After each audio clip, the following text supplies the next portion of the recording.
कि सत्य सत्य के कितनों भी आग में झुलसावल जाई, जरावल जाई, सत्य एकदम सोना निहन निखर के और भी अच्छा रूप में बाहर आई। एक बार इस धरती के लिए आप लोग ताली बजा दीजिए। वाह,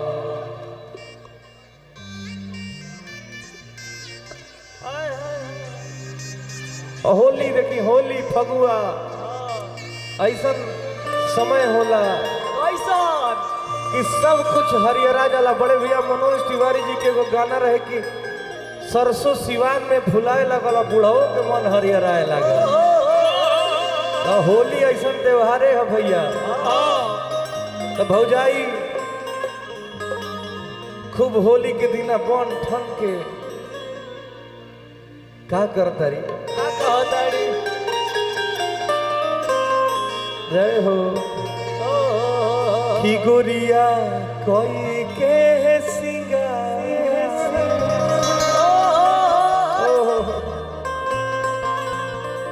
हारे आंगना में पिसली हरदिया,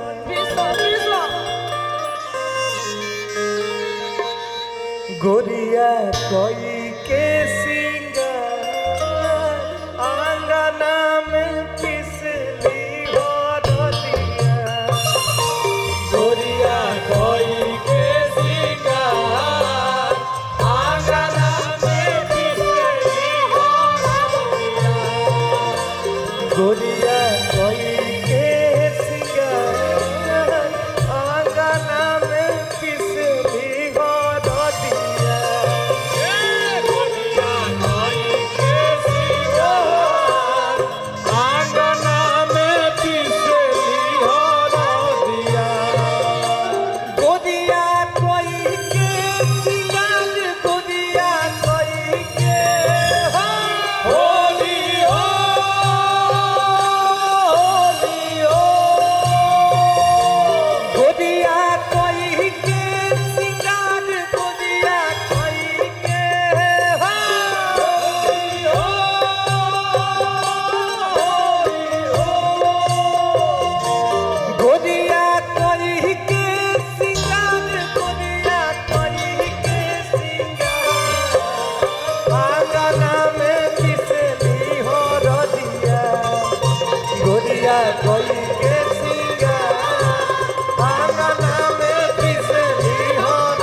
जय हो भैया हो।